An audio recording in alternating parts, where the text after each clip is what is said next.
Cada vez que yo observo una historia narrada en la Biblia, me gusta imaginarlo en mi mente como si realmente fuera una película. Se vuelve más fácil, de hecho, cuando la misma Biblia, la misma palabra de Dios nos da detalles al respecto y en mi mente voy ordenando las escenas, los personajes, los diálogos, la trama, etcétera.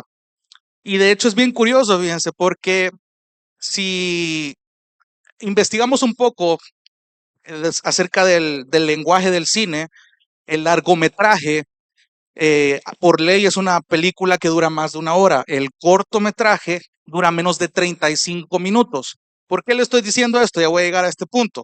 Hay un término en el lenguaje de la cinematografía eh, que se deriva de televisión, series y todo lo que hoy conocemos. Hay un término llamado spin-off. Spin-off, que básicamente traducido al español es como una derivación, una separación, pero es un spin-off, consiste en una historia que es derivada o separada dentro de una historia más grande que ya se contó, una historia que ya existió. Por ejemplo, si vemos el libro de Jueces como una película, en general, que está hablando de todos los jueces que tuvo Israel y nos imaginamos las escenas, podríamos decir que un spin-off de jueces es la historia de Gedeón y la historia de Sansón. Si vemos la historia del cautiverio de Israel en Babilonia como una película en general que nos cuenta cómo el pueblo de Israel estuvo preso y cautivo en Babilonia, podríamos decir que una historia derivada podría llamarse un spin-off es la historia de Daniel y la historia de Ezequiel, que estuvo ahí mismo es como la historia dentro de la historia en general. Entonces, si vemos Colosenses, que es el estudio del que venimos acabando hace un par de semanas, Colosenses tiene un spin-off, una historia derivada de un miembro de la iglesia en Colosas que tenía instrucciones claras de parte del mismísimo apóstol Pablo. Si ya de por sí las cartas enviadas por Pablo a las iglesias eran consideradas importantísimas, de hecho a veces a mí me da risa ver algunos memes cristianos, entre comillas, cuando muestran, mira, Pablo mandó una carta y muestran a la líder de la iglesia todo afligido. Entonces, la gente, los líderes, todo el mundo sabía quién era Pablo, todo el mundo sabía quién fue en su pasado y quién era en el presente de aquel entonces. Ahora era alguien usado por el Señor. Cuando esta persona escribió una carta a la iglesia es porque algo importante tenían para enseñar, algo importante se tenía que dar a conocer. Entonces, si esto es así con las cartas que Pablo enviaba a las iglesias, ya imagínense las cartas personales que le envió. Filemón era solo un ejemplo. Tenemos los ejemplos de Tito y tenemos los ejemplos de Timoteo. Entonces, no hay que pasar por alto este libro. Quiero que empecemos desde el inicio teniendo en cuenta que estos 25 versículos que vamos a estar estudiando en lo que Dios nos presta de tiempo y de vida, si Él lo desea así, quiero que vea Filemón también como el resto de la Biblia, es decir, un libro inspirado por el Espíritu Santo, un libro que no fue casualidad, que fue incluido dentro de los libros inspirados de las Escrituras. Tuvo una buena razón. ¿Cuál es esa razón? ¿Cuál es ese propósito? Eso es lo que yo espero que podamos aprender nada más con 3 versículos en los que Pablo está solamente saludando. Le confieso algo, las en el último sermón de Colosenses, tuve un conflicto al inicio que les puedo enseñar a los hermanos de una despedida, que podemos ver en las despedidas de Pablo, en las cartas que él manda, que podemos aprender qué chiste tiene nombrar un montón de fulanos. Entonces lo mismo pasa con los saludos, qué podemos aprender de los saludos, qué enseñanza teológica o qué aplicación a nuestra vida podemos aprender con el hecho de que Pablo diga, hola, y soy Pablo, me presento, esta carta va dirigida a fulano de tal, pero no olvidemos precisamente ese detalle. Dios lo ha puesto ahí por una razón en específico y la iglesia puede aprender de un simple saludo porque ha sido inspiración divina. Entonces, quiero que observe cómo en estos 3 simples versículos Dios nos está enseñando sobre cómo la gracia y la paz son la base de las relaciones como creyentes. Dios nos está enseñando cómo la gracia y la paz son la base de nuestras relaciones como creyentes. Ya vamos a ir viendo eso al inicio. De nuevo, mi intención y mi oración es que este estudio nos edifique, nos exhorte, nos consuele, como dice su misma palabra. Pero antes quiero ponerle rapidito el contexto. El contexto de Filemón no es tan difícil de captar. Por ejemplo, si usted recuerda o si usted estuvo al final en el estudio de Colosenses o se trató todo el estudio por la gracia y misericordia del Señor, imagínese todo el estudio que acabamos de ver de Colosenses como la película que ya fue contada, como la historia que ya se contó, la historia que ya sucedió, todo el contexto, todas las enseñanzas, toda la teología, la doctrina, las instrucciones, los saludos y las despedidas.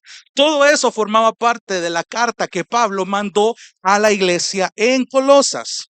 Entonces, si tenemos todo eso en cuenta, también tenemos el trasfondo, y lo vimos en Colosenses, a los personajes de Tíquico y de Onésimo, que fueron los 2 fulanos que fueron enviados por Pablo para entregar la carta a la iglesia en Colosas. También le encargó algo especial a Onésimo, que era que entregara esta epístola hacia Filemón. Y eso, si ustedes recuerdan, tenía una implicación porque había una historia detrás, había una historia separada, había una historia derivada de aparte de la iglesia en Colosas. Había una fricción entre Filemón y su esclavo Onésimo porque aparentemente había huido de su amo. Muchos comentaristas dicen que probablemente no, la Biblia no nos detalla qué pasó, probablemente fue un robo, probablemente fue una estafa, pero evidentemente Onésimo escapó. Onésimo era muy conocido en la iglesia de Colosas y vamos a profundizar un poco más en eso. Entonces, Onésimo iba todo el camino hacia Colosas tragando grueso. La vez pasada les mostré el mapa que detallaba todo el trajín que Tíquico y Onésimo hicieron desde Roma hasta Colosas. Era básicamente 2 meses de viaje a pie.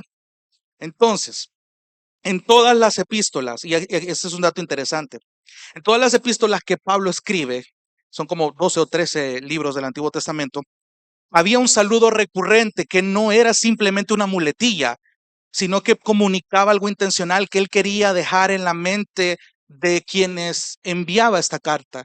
Si ustedes revisan la mayoría de epístolas que Pablo escribió, siempre en sus saludos incluye gracia y paz a vosotros, o gracia a ustedes y paz. Pero nunca faltan esos 2 componentes en los saludos de Pablo. Rara vez él omite, si es que realmente no lo hace, pero él tiene esta intención. A cada iglesia, a cada carta personal que le escribe, él no olvida esto. Gracia y paz sean a vosotros. Pero esto tiene un propósito, esto tiene un sentido. Y cada vez que usted vea esa expresión en la Biblia, quiero que usted realmente medite, profundice, no solamente como lo acabamos de cantar, sino realmente hay una implicación, hay una razón por la que este saludo tiene un impacto y por el que Pablo siempre lo incluye al inicio de sus epístolas. Entonces, a la luz de lo que hemos leído, quiero que aprendamos acerca de 3 recordatorios que la gracia y la paz nos dan para considerar nuestras relaciones como creyentes. Este estudio de Filemón lo hemos llamado prisioneros de Jesucristo. Ya lo vamos a explicar bien. ¿Por qué?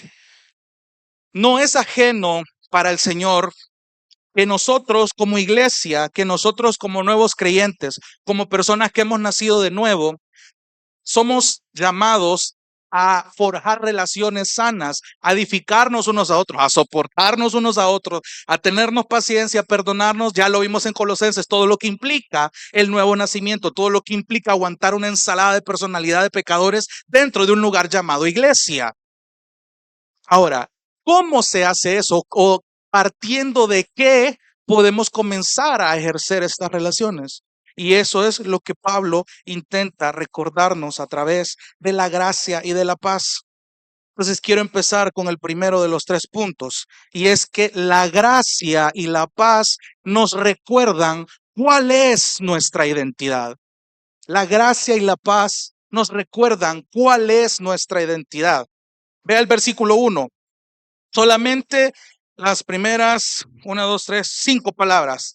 Pablo, prisionero, aquí la Biblia de las Américas dice prisionero de Cristo Jesús. La Reina Valera dice prisionero de Jesucristo. Entonces Pablo inicia presentándose evidentemente como el escritor de la carta. Todos absolutamente, incluyendo hoy en nuestros tiempos y en los tiempos en los que se leyó esta carta, todos conocían el currículum del apóstol Pablo. No es alguien que realmente necesitaba presentación, si lo decimos en ese sentido. Pero eso es lo que llama la atención, fíjese. Porque cuando él escribe a la iglesia en Roma, en la carta a los romanos, él se presenta como Pablo llamado a ser apóstol, o a veces se presenta como apóstol de Jesucristo. Cuando él se presenta a la iglesia en Corinto, él dice Pablo, apóstol de Jesucristo. Cuando le escribe a los Gálatas, Pablo, apóstol de Jesucristo. Cuando le escribe a los Efesios, a los Colosenses y a ellos tres, Pablo, apóstol de Jesucristo. Y hay un caso interesante porque cuando le escribe a los Filipenses, él se presenta como Pablo, siervo de Cristo. Porque evidentemente Filipenses tenía su contexto y el sentido por el que Pablo estaba escribiéndole a esta iglesia en Filipos, que evidentemente era para agradecer las ofrendas y la generosidad que habían brindado hacia él. Había un contexto. ¿Qué más podemos ver al respecto? A los tesalonicenses solo se le presenta por su nombre y a sus colaboradores. Cuando le escribe a los tesalonicenses dice Pablo, Silvano y Timoteo a la iglesia o a los hermanos que están en Tesalónica. Pero tiene una intención del por qué se presenta así. Curiosamente, la iglesia en Tesalónica casi no había nada absolutamente que señalarles, sino que los anima a que se mantuvieran creciendo como ya lo estaban haciendo. Incluso en sus cartas personales, présteme atención, hay una razón del por qué a Timoteo, si usted revisa los primeros versículos de primera y segunda epístola a Timoteo, ¿por qué se presenta a Timoteo como Pablo, apóstol de Jesucristo? Y evidentemente a Tito se le presenta como siervo de Jesucristo. Hay un motivo, hay una razón del por qué Pablo inicia sus saludos de esta manera. Préstele atención a la manera en la que Pablo inicia sus presentaciones dependiendo a quién le escribe. Es intencional, hay un propósito. Entonces, vemos que él aquí en este caso, en el caso de Filemón, versículo 1, él se está presentando como prisionero. Ojo con esto, porque la palabra griega que nosotros esperábamos no es la misma que se usa para siervo esclavo, que es doulos, sino que la palabra en griego es desmios. ¿Qué quiere decir esta palabra? Significa alguien que literalmente se encuentra prisionero o alguien en la condición que está bajo arresto. Pero hay una implicación más profunda aquí. Él está diciendo que es un prisionero de Cristo Jesús, dice aquí en la Biblia de las Américas, en la Reina Valera dice prisionero de Jesucristo. Présteme atención a este detalle, porque Jesús es el nombre de pila, por decirlo de alguna manera, que le fue dado a Jesús por sus padres, por la instrucción del ángel antes de su nacimiento.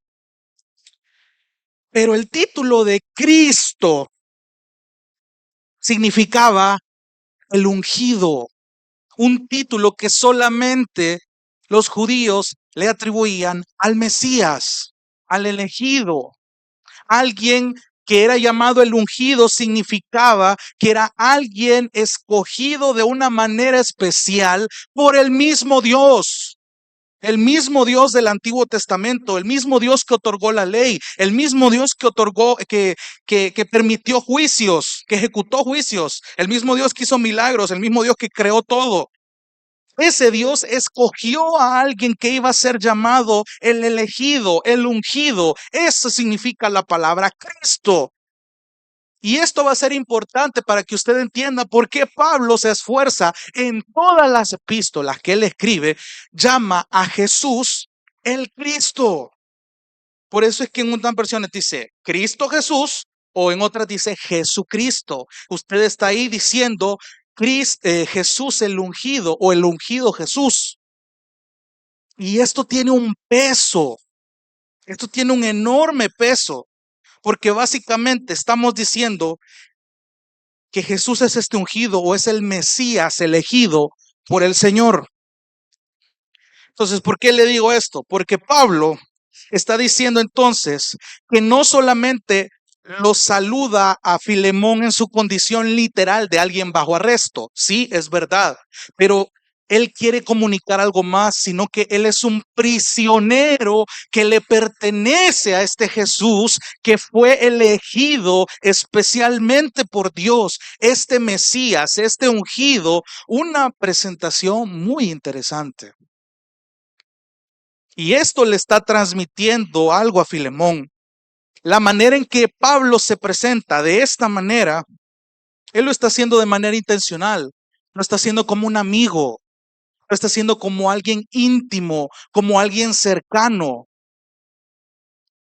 Y evidentemente este amigo va a rogar por un favor de una manera amable y una manera especial. Es intencional. No pierda de vista las palabras que Pablo ocupa a la hora de saludar y a la hora de presentarse en las epístolas. Entonces, eso nos lleva a preguntarnos lo siguiente. ¿Qué derecho tiene alguien que está bajo arresto? ¿Qué derecho tiene alguien que está bajo arresto? Ninguno. Ninguno. Curiosamente, si hoy vemos en nuestros tiempos cuando alguien es arrestado de manera inmediata, lo que le dicen es que tiene derecho únicamente a guardar más nada. Y esto es irónico, ¿sabe por qué? Porque nos gusta alardear sobre quiénes somos. Es un efecto pecaminoso, porque ni siquiera lo hacemos de la forma correcta. Y a veces por querer sonar tan piadosos, le decimos o buscamos defendernos a nuestra manera. Dale gracias a Dios que yo no soy como antes, porque si no vieras. Hermano, ¿qué querés comunicar con esa respuesta? ¿Qué querés comunicar con esa actitud? Gracias a Dios yo ya no soy lo que era antes, sí, pero fíjate bien las palabras que tú estás ocupando a la hora de presentarte con otras personas. ¿Qué imagen tú estás dejando? Porque, ojo, esto es en el contexto de relaciones entre los hermanos y fuera de la iglesia también. Esto va a jugar un papel bien importante. Entonces, ¿por qué decimos eso? Entonces le hago otra pregunta. ¿Usted cree que Pablo merecía estar preso? Piénselo. Para este punto de la historia, escribiéndole la carta a Filemón, ya había escrito la carta a Colosas, ya lo mandó. ¿Usted cree que Pablo merecía estar preso? Sí. No, no me mire raro, claro que sí. ¿Sabe por qué? Porque el hombre fue un perseguidor de la iglesia. Piénselo. Era alguien tan despreciado, pero a la vez tan temido por el círculo cristiano de su época. Y él lo sabía. Pablo lo sabía. Él sabía quién fue. Él lo dice. De hecho, ahí en 1 Timoteo 1:13 dice, habiendo sido yo antes blasfemo, alguien perseguidor, alguien injuriador, dice la Reina Valera, pero fui recibido a misericordia. Pablo sabía quién era él.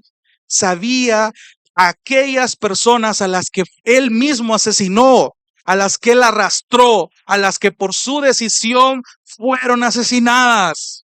Pablo no era ningún santo. Pablo sí, si lo vemos a la luz de nuestra justicia terrenal, Pablo sí merecía estar preso. Cualquiera que desconocía el contexto de Pablo y que no se había echado la película de que Jesús mismo había comisionado a Pablo para predicar a los gentiles y solamente tiene el recuerdo lúgubre de Pablo persiguiendo a la iglesia y de repente se entera que este tipo está preso, le da gracias a Dios. Pablo merecía estar preso. Claro que sí, claro que sí. Pero ¿sabe qué? Pablo, a pesar de que sabía quién él fue en su pasado, él ahora entendía su condición. Él ahora entendía por qué él era un prisionero, porque ahora llamarse prisionero tenía una implicación más profunda. Era diferente. Él estaba entendiendo el propósito y la causa que lo llevó a estar ahí para ese momento de la historia. Y aquí veo una gran lección que nos edifica a todos, hermanos. A Dios le importa la manera en la que ustedes y yo nos presentamos en nuestras relaciones.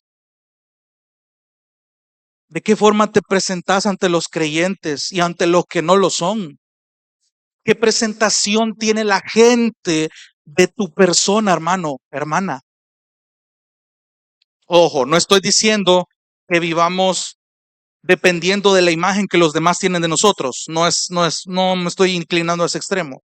Pero nos hace falta recordar cuál es nuestra identidad en Jesús.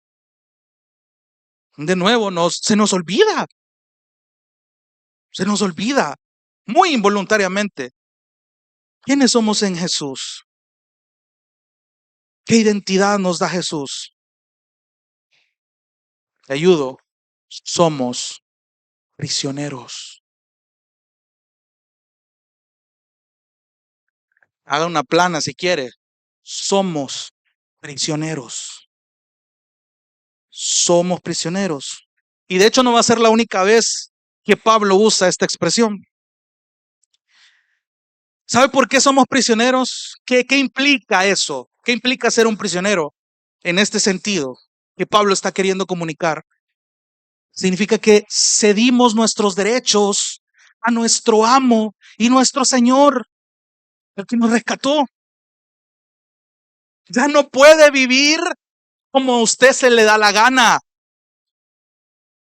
Ya no puede pensar como se le da la gana. Ya no puede tomar decisiones como se le da la gana. No puede vivir un cristianismo a su manera, a su estilo. No es acomodar a Cristo a una parte de su vida. Significa que Cristo sea el todo en su vida.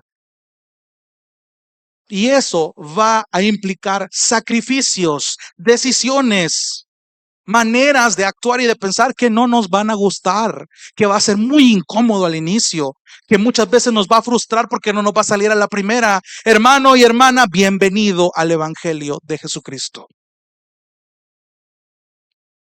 Somos prisioneros. Ahora vivimos por Él. Ahora vivimos para Él. ¿Sabe qué es lo más irónico? Que muchas veces nos quejamos de las cosas malas que nos pasan, pero nuestra falta de sometimiento al Señor y la falta de compromiso solo evidencian que el título de prisionero nos queda grande. Trague grueso.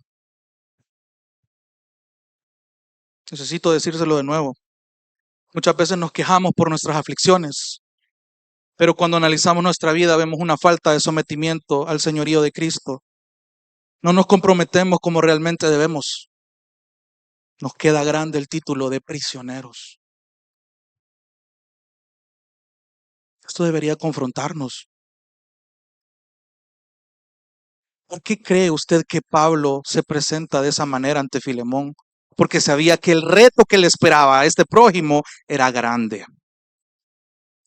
Por lo tanto, él tenía que esforzarse, tenía que obedecer, tenía que esforzarse por el título de prisionero. Y ojo, no estoy diciendo que somos dignos de ganarnos el título. No, claro que no. Todo el mérito es de Dios. Pero lo que yo voy es que pensamos muy equivocadamente, hermanos y hermanas, que nos merecemos las cosas por ley. Tal vez no lo dice, tal vez no lo expresa, pero su manera de reaccionar ante las dificultades y la desesperación se aflora.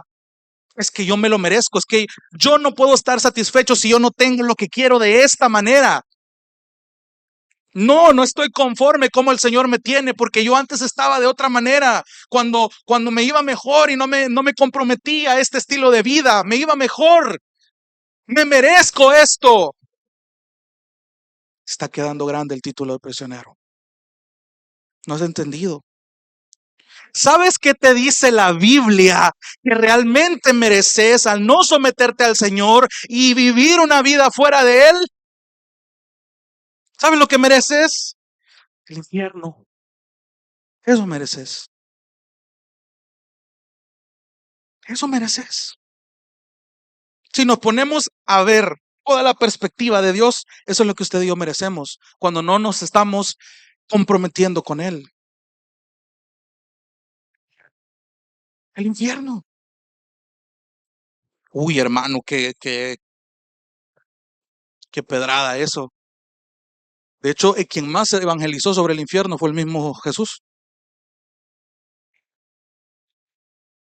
Eso realmente merecemos y muchas veces el Señor, en su misericordia, nos permite darnos contra la pared, hermanos, y nos da esa dosis de realidad que ustedes y yo necesitamos porque necesitamos comprometernos con Él. Necesitamos un compromiso más serio con Él. Necesitamos un compromiso más serio con su palabra. Necesitamos un compromiso más serio con su iglesia. Esto a mí me chocó un montón. Necesitamos comprometernos. ¿Sabe qué logra esto cuando el Señor nos permite que nos demos contra la pared? Nos humilla. Nos humilla. Y cuando nosotros abrazamos la humildad, eso logra que nosotros nos identifiquemos y nos presentamos como realmente somos en Él, prisioneros de Jesucristo. Entonces entendemos. Y es un título que retuerce el orgullo, pero no tiene idea cuán edificante es para su carácter y el mío. Somos prisioneros de Jesucristo. De hecho, estaba viendo un post en el Facebook de Miguel Núñez que me llamó mucho la atención. Él dice, los que verdaderamente hemos nacido de nuevo, no recibimos el infierno que merecemos y eso es misericordia. Pero sí recibimos la gloria que no merecemos. Eso es gracia. ¿Qué tiene que ver esto con el primer punto que le estoy diciendo? Que la gracia y la paz nos recuerdan cuál es nuestra identidad en Jesús. Somos prisioneros de Jesucristo. La gracia a mí me recuerda lo que realmente merecía, pero también lo que se me otorgó aunque no lo merecía. Y eso produce paz en mi ser. Nuestra identidad es que somos prisioneros de Él. No me voy a cansar de repetírselo. Grábeselo. Somos prisioneros de Jesucristo. Entienda lo que implica ese título. Muéstrelo con un orgullo sano. Pablo inicia fuerte y aparentemente no lo vemos así. Eso es lo que Pablo quiere dar a entender ahí. Hay una implicación, él lo sabía. Y esa es la idea que quiere transmitir a todos los fulanos que va a nombrar en esta historia. Y por ende, eso implica a usted y a mí. Siga leyendo, versículo 1. Pablo, prisionero de Cristo Jesús, y el hermano Timoteo. Así brevemente vemos que Timoteo es mencionado, y esto en razón de que estaba acompañando a Pablo mientras escribió la carta, y posiblemente también conoció a Filemón. Luego estamos viendo en el versículo 1 al final, dice a Filemón, nuestro amado hermano y colaborador. La Reina Valera solamente dice al amado Filemón. Ambos títulos son intencionales, ambas formas de traducir el texto comunican lo mismo. ¿Cómo así? el hecho de que Pablo se dirija a Filemón como el amado o como el colaborador, que de hecho son términos que ya vimos en el estudio de Colosenses, es curioso notar que Pablo no va a profundizar a lo largo de todos estos 25 versículos, no va a profundizar tanto como lo hizo en Colosenses, con verdades teológicas, con verdades cristocéntricas, porque da por sentado que todos los involucrados en esta historia que vamos a estar viendo ya fueron expuestos a lo que se leyó en la carta a los colosenses. Y eso incluye todo lo que ya vimos, toda la teología cristocéntrica que hay en Colosenses. Todas estas personas, incluyendo a Filemón, ya estuvieron expuestos a la lectura de esta carta. Y vale la pena recordar esto, hermanos. Cuando ustedes y yo conocemos nuestra identidad como prisioneros de Jesucristo, eso nos humilla para bien. Nos hace humildes. Hablamos de la humildad. Lo definimos, lo estudiamos, lo meditamos. ¿Saben lo importante que es la humildad en nosotros? El amor. Nos hace humildes y nos permite amar. ¿Se acuerda lo que dice 1 Juan 4:19? Nosotros amamos porque Él nos amó primero. Claro que usted puede amar, ya recibió el amor que necesita y tiene el Consolador, que es el sello perfecto para que usted sea capaz de amar al que no aguanta.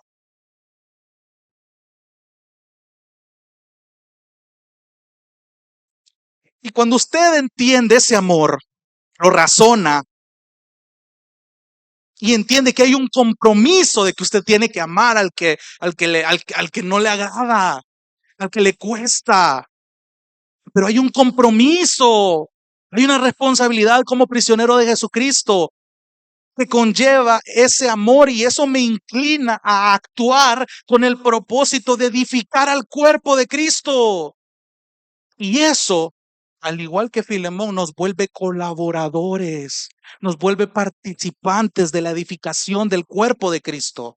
Esa es la idea. Esa es la idea. No es que a Dios le fascine torturarlo de esa manera que, puya, como me cuesta amar. Pregúntele las torturas que su hijo sufrió en la cruz. No se comparan con nada, hermano.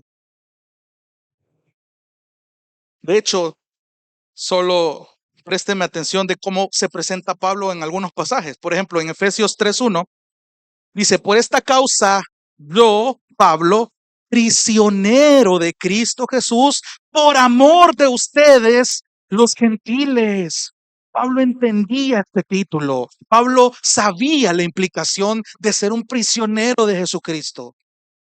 De hecho, en Filemón, ahí en el versículo 9 dice: no obstante, por causa del amor que te tengo, te hago un ruego, siendo como soy, Pablo, anciano y ahora también prisionero de Cristo Jesús. Y en Filemón 23 dice: te saluda Epafras, mi compañero de prisión en Cristo Jesús. Otra traducción dice: Epafras, que también es prisionero de Cristo Jesús. ¿Se da cuenta? Pablo sabe por qué está ocupando este título, sabe la implicación, la profundidad y la responsabilidad de los compromisos que un llamado prisionero de Jesucristo tenía que hacer. Y ustedes y yo somos llamados a ser prisioneros de Jesucristo. Entonces, la gracia y la paz nos recuerdan cuál es nuestra identidad en Jesús. Quiero avanzar al segundo punto. La gracia y la paz nos recuerdan cuál es nuestro rol. La gracia y la paz nos recuerdan cuál es nuestro rol. Versículo 2, bueno, desde el 1. Pablo, prisionero de Cristo Jesús, y el hermano Timoteo, a Filemón, nuestro amado hermano y colaborador. Versículo 2, y a la hermana Apia, y a Arquipo, nuestro compañero de lucha, y a la iglesia que está en tu casa. Ok, vemos aquí otros nombres para entender un poco mejor. Los comentaristas afirman que Apia era una mujer que posiblemente era la esposa de Filemón. De hecho, ella también en la traducción de la Reina Valera, ella es descrita como la amada hermana Apia y nos da a entender que evidentemente era creyente. Luego vemos a alguien llamado Arquipo, cuyo nombre ya vimos al final de la carta a los colosenses. Y por último vemos involucrado a la iglesia que estaba en la casa de Filemón. Presta atención porque aparte de Filemón, estas tres menciones extras, incluyendo al mismo Filemón, tienen algo en común. ¿Sabe qué es? Todos tenían un rol que tenían que cumplir. Présteme atención, todos tenían un rol que tenían que cumplir. Es decir, aunque la carta personalmente iba dirigido al hermano Filemón, Dios de forma soberana y muy sabia expone el caso de Filemón al involucrar a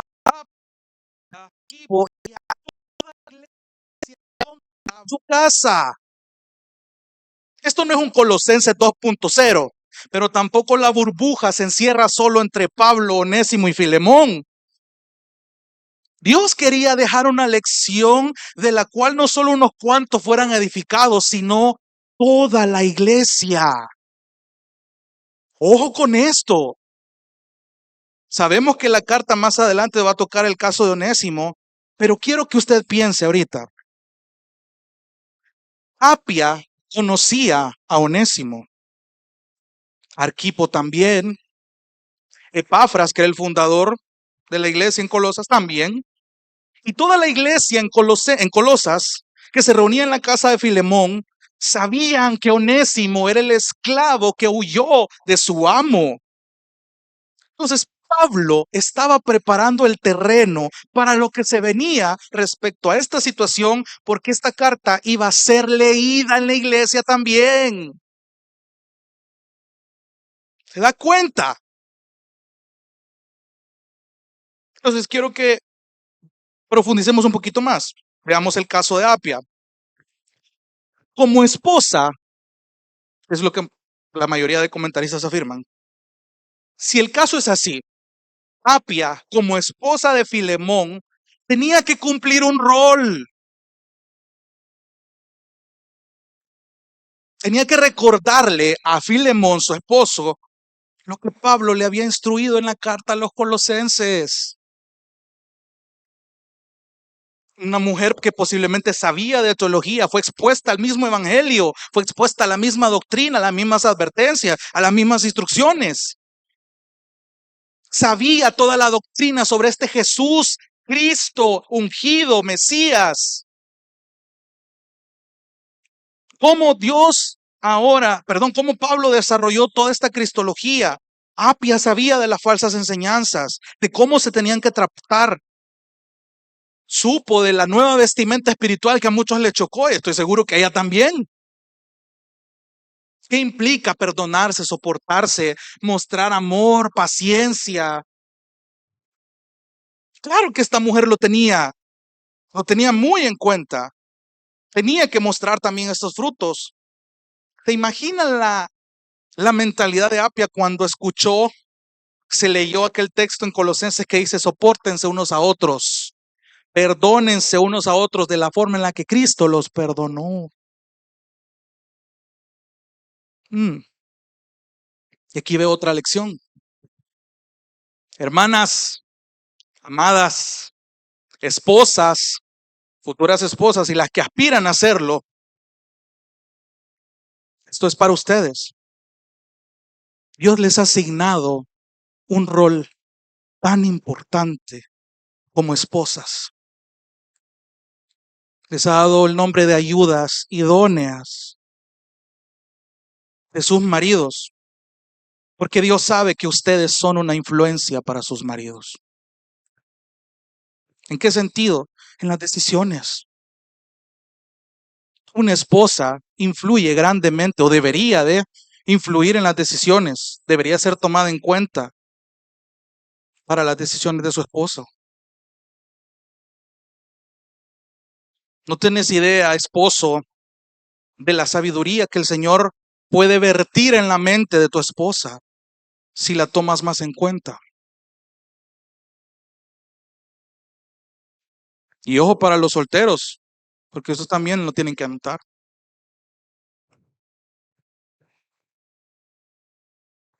El Señor sabe de la influencia de la mujer sobre el hombre, sobre el marido.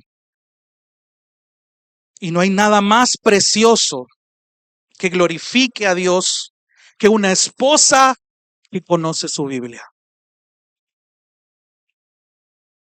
Una esposa que sabe consolar, que sabe confortar, que sabe exhortar a su marido cuando lo necesita. De hecho, el Proverbio 31, donde se habla de la mujer virtuosa, son enseñanzas que el rey Lemuel aprendió de su propia madre. Era una mujer virtuosa, era una mujer piadosa. De hecho, en el versículo 8 del capítulo 31 de Proverbios, describe a la mujer piadosa, a la mujer virtuosa, como alguien, o es una mujer que abre su boca con sabiduría. Y hay enseñanza de bondad en su lengua. Entonces mi pregunta es, hermanas, esposas, ¿están aspirando a eso ustedes? ¿Oran por esto?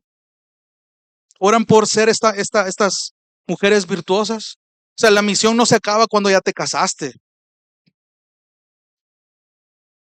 Estás equivocada si pensaste que ya topé, mi madurez llega hasta aquí, que se haga cargo mi marido. Claro que no. Hay un rol que cumplir. Es diseño divino. Gloria a Dios.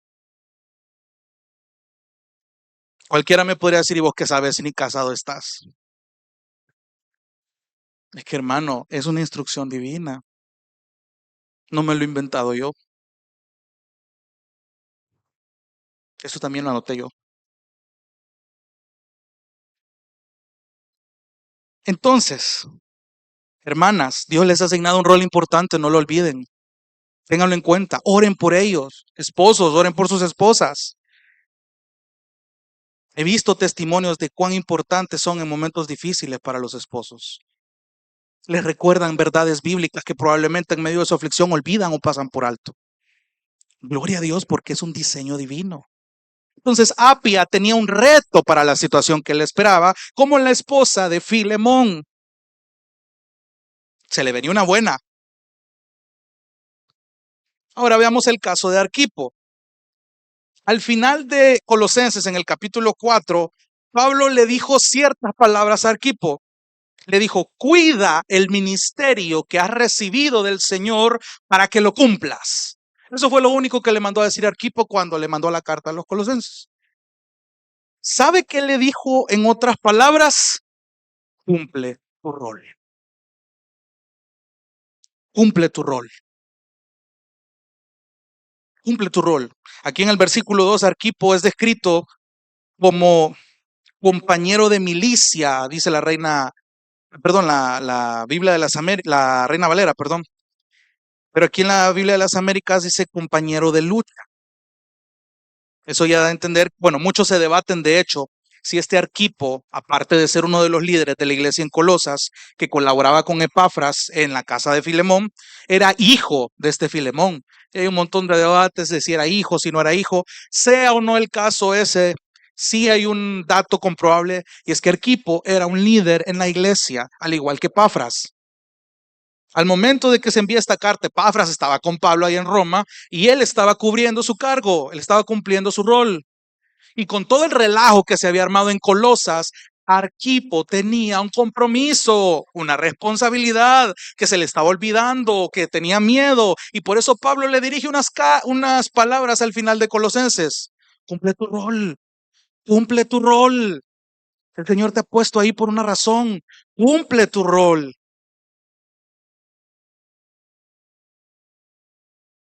Y, y es curioso porque a él también le esperaba un rol que debía cumplir al escuchar el caso de Onésimo.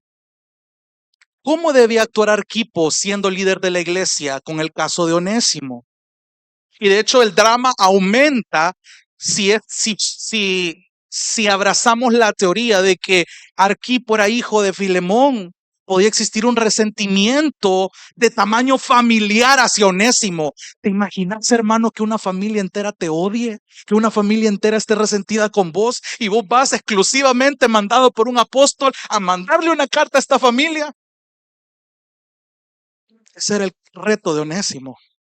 Ya no se diga la familia de Filemón, la esposa Apia y el hijo Arquipo. Sí, tomamos en cuenta que es el hijo. Había un reto. Estas tres personas tenían que cumplir un rol. Eran llamadas también prisioneros de Jesucristo. Son llamados, fueron rescatados, recibieron la misma gracia y la misma paz. Tenían que reflejar ese título. Tenían que cumplir su rol. Y de manera soberana, Dios iba a tratar con los corazones de Apia, de Arquipo y de Filemón y de Onésimo. ¿Y qué pasa con la iglesia que se reunía en la casa de Filemón? ¿Por qué lo menciona? Bueno, hay una razón también. En una comunidad no faltan los murmuradores, los comunicadores, los fieles actualizadores de las situaciones que pasa con los hermanos en la iglesia. Eso no es nuevo, viene de tiempos bíblicos.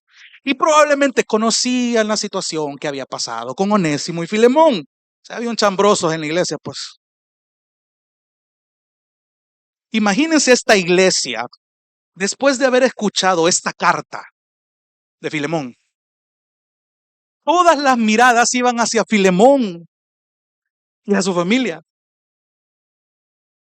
El cómo estos iban a actuar les estaba dando un mensaje a estos creyentes y la oportunidad perfecta para aplicar las enseñanzas que habían recibido en la carta anterior. Qué sabio es el Señor. Que no te extrañe, préstame atención, hermanos, que no le extrañe a usted si en algún momento Dios permite en sus vidas una situación de la que sus hermanos en la iglesia se tengan que enterar. Y no es razón para que usted haga como una avestruz y entierre su cabeza en la tierra, sino que es para modelar el carácter de Cristo. Véalo como una oportunidad para edificar a sus hermanos y mostrarles cómo un pecador, como una pecadora, puede ser un gran ejemplo por gracia de que Jesús transforma vidas, de que sí le queda el título de prisionero de Jesucristo.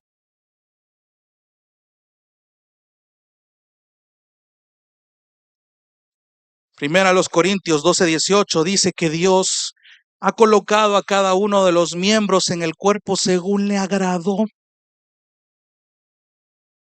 Eso quiere decir que hay un rol que cumplir. Hay una función, hay un propósito. Filemón tenía un rol que cumplir, al igual que Apia, que Arquipo y el mismo Onésimo, e incluso la iglesia que estaba en la casa de Filemón. Este saco le quedaba a todos. Y hoy estaba para todos. ¿Somos llamados a ser prisioneros de Jesucristo? Sí. Y ahora la gracia y la paz también nos recuerdan que tenemos un rol que cumplir. Hay que comenzar a orar y actuar para cumplir ese rol, para que la iglesia se empiece a edificar.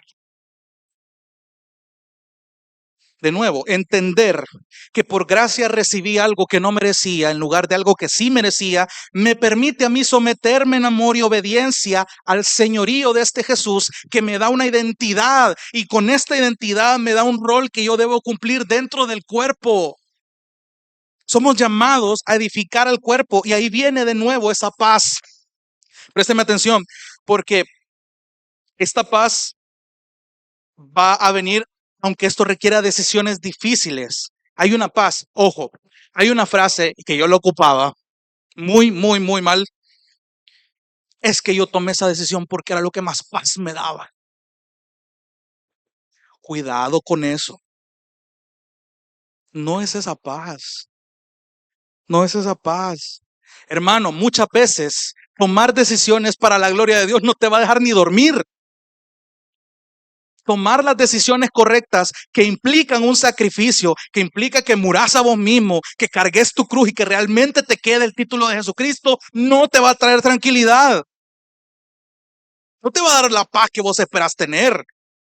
Pero la paz de la que aquí está hablando es el resultado de una convicción. Es una convicción de que vale la pena hacer este sacrificio porque de esta manera estoy honrando al Señor, estoy honrando a mi amo, estoy honrando a aquel que está sobre mí. Esa es la paz que sobrepasa todo entendimiento, que no le cabe a mi lógica. Esa es gracia y paz.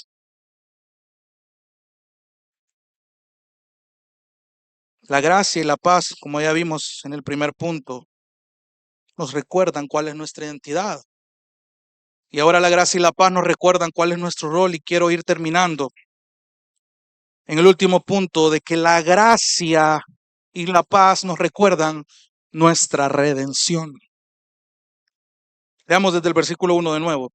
Pablo, prisionero de Cristo Jesús, y el hermano Timoteo, a Filemón, nuestro amado hermano y colaborador, y a la hermana Apia y a Arquipo, nuestro compañero de lucha, y a la iglesia que está en tu casa, a todos estos que ya nombré, gracia a ustedes y paz.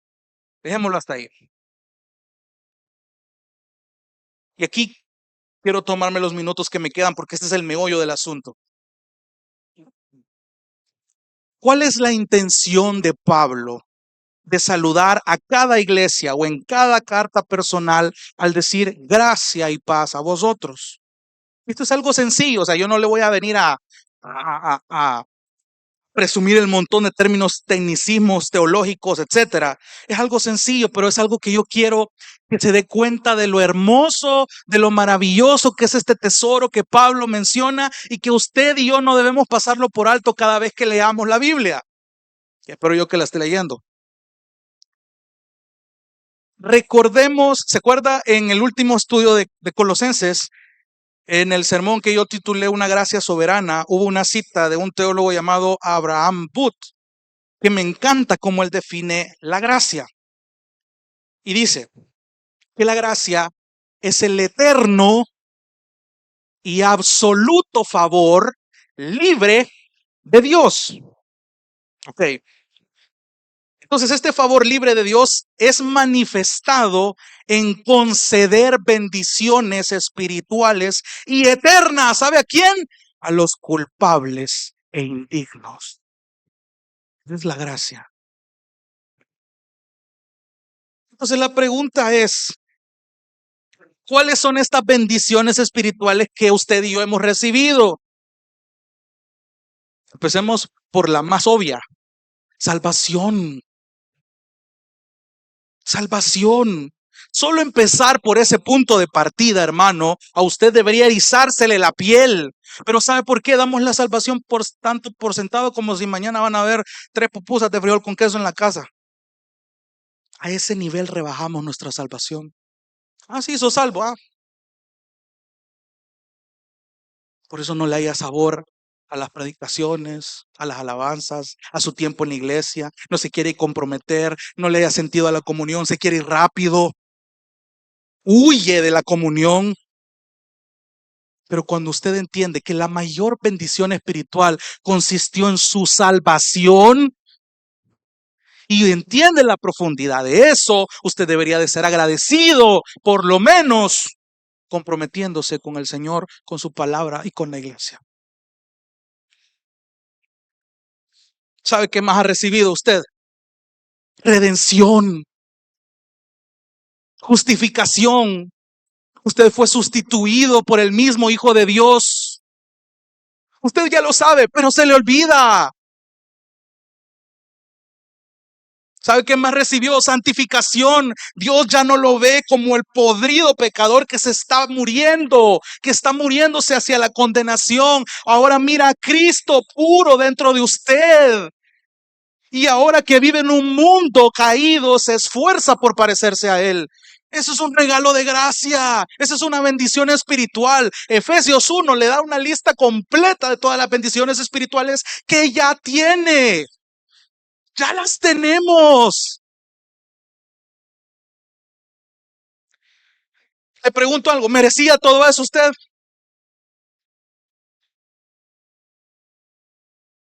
Claro que no. ¿Sabe qué merecía usted realmente? Ser condenado. Pero ¿sabe qué más implica una bendición espiritual? De que tenemos la promesa de un consolador que nos sirve de garantía para darnos la prueba de que en realidad un pecador como usted y como yo puede vivir esta vida aunque se encuentre rodeado en un mundo que se pudre por la maldad. Y este consolador habitando en nosotros como representante divino que nos permite actuar como Cristo, aun cuando eso nos haga desconocernos a nosotros mismos. Yo oro por el nivel de madurez espiritual a tal punto en su vida y en la mía que nos desconozcamos. Y llega un punto donde usted diga, este no soy yo. Ese no pude haber sido yo. Yo no pude haber perdonado de esa manera. Yo no pude haber actuado de esa manera. Ese no soy yo.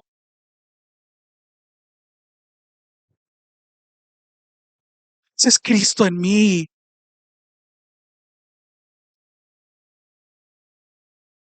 Oro por ese desconocimiento de usted mismo, porque se está pareciendo más a Cristo conforme pasa el tiempo.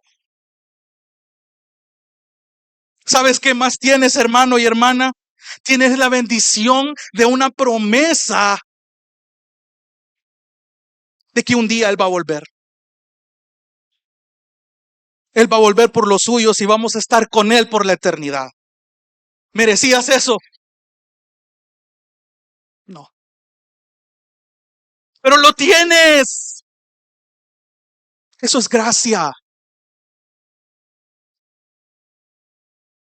La gracia te recuerda a vos y a mí, hermano, que la salvación, como dijo Jonás, dentro del vientre del pez, le pertenece a Jehová. Le pertenece al Señor, que yo no hice nada para merecerlo. Y hubo alguien que se sacrificó por nosotros y nos dio algo que me duele decir que muchas veces no sabemos atesorar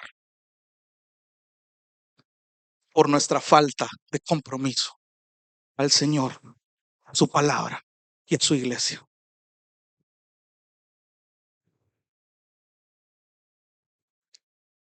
La paz, entonces, es el resultado de esta gracia. Incluye todas estas bendiciones. Donde antes había un conflicto y una enemistad entre Dios y el hombre, ahora un mediador los reconcilia y ahora hay paz. Una paz que sobrepasa mi lógica, que yo no entiendo realmente por qué el Señor me escogió a mí, habiendo mejores predicadores que yo, habiendo mejores músicos que yo.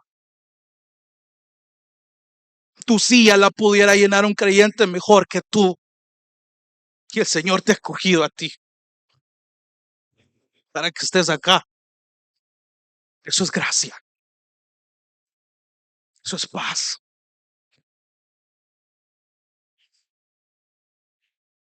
Una paz que me mantiene firme en mi peor circunstancia, porque sé con quién he sido reconciliado. Una paz que me recuerda que yo fui rescatado, que soy redimido. ¿Crees esto, iglesia? ¿Realmente lo crees? Díselo a tu corazón. ¿Realmente lo crees? Esa es la intención de Pablo al decir gracia y paz. No la olviden. Recuérdenla continuamente.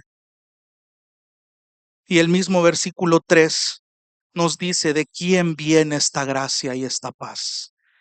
Pablo reconoce a Dios el Padre como el soberano, como aquel creador, aquel que decretó que fuera la luz y la luz existió. Pero ¿sabe qué más? Coloca a este Jesús, de quien él ya se proclamó prisionero, que este Jesús ungido lo reconoce como Señor. Y eso dice mucho. Está colocando a Jesús al mismo nivel de Dios, como aquel que tiene autoridad sobre todo. Jesús es Dios. Entonces, hermanos, no olvide la gracia, no olvide esta paz. Preste atención a cómo usted se relaciona, cómo usted se presenta, a cómo usted define su identidad, percibe su rol y recuerda su redención. Porque eso implica gracia y paz. Esa es la base de todo.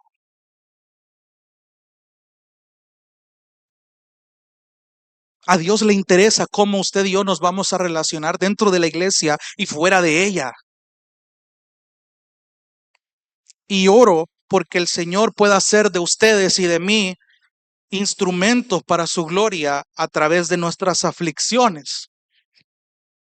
Y esto al recordar que por su gracia y por su paz tenemos nuestra identidad, conocemos nuestro rol y agradecemos por nuestra redención. Esos son los recordatorios al decir gracia y paz. Quiero terminar leyendo 1 Timoteo, acompáñeme. 1 Timoteo capítulo 1. Con esto termino. Primera epístola a Timoteo, capítulo 1.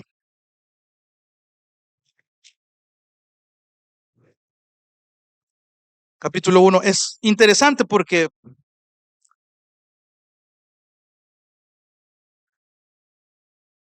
hay algo muy particular en el capítulo 1. Aquí en la Biblia de las Américas que yo tengo, desde el versículo 12 en adelante hasta el 17, hay un subtítulo que llama mi atención. No sé si está en la Reina Valera, pero hay un subtítulo que dice gratitud de Pablo por la gracia de Dios. Quiero y oro porque las palabras que Pablo dice de sí mismo y de la gracia que ha recibido, las atesore usted en su corazón y se vaya con estas a su hogar, que las medite el resto de la semana.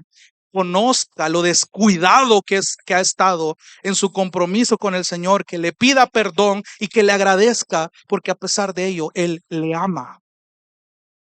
Él le da gracia. 1 Timoteo capítulo 1, versículos del 12. Lo leo en la Biblia de las Américas.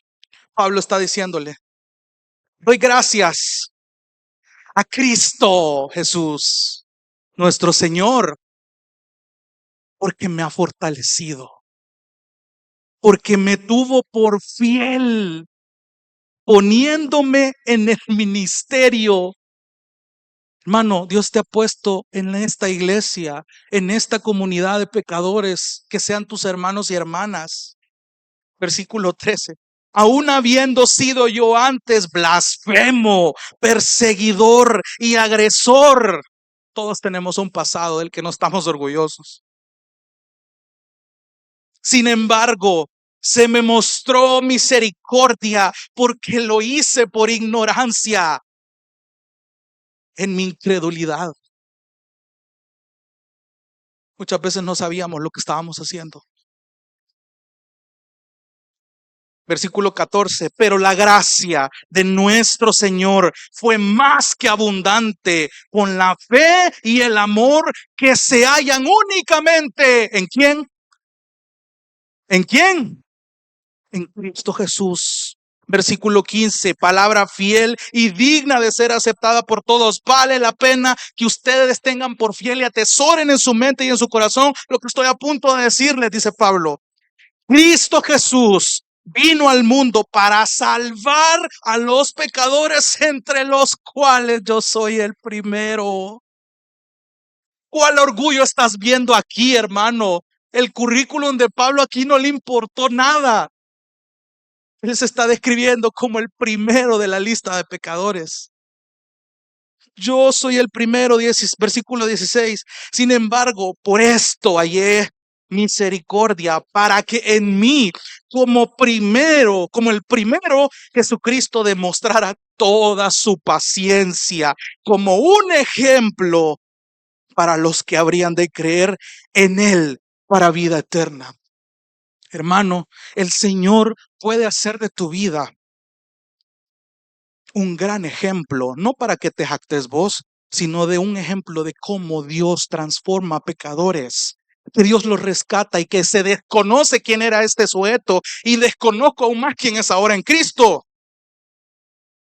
Pero Pablo no se está jactando, no se está alabando, y me encanta cómo termina el versículo 17. Y por esta razón, por esta gracia y por esta paz que ahora conozco, por tanto al Rey eterno, inmortal, invisible, único Dios, a Él sea honor y gloria por los siglos de los siglos. Amén. No olvidemos esta gracia. Por favor, no la olvidemos. Si Colosenses nos ardió, Filemón nos va a doler. Y oro porque el terreno se está preparando en sus corazones, hermanos, para que no olviden quiénes somos, para que no olviden el rol que tienen que cumplir, pero que sobre todas las cosas no olviden la gracia que han recibido. Gloria a Dios. A Él sea la gloria por los siglos de los siglos. Vamos a orar.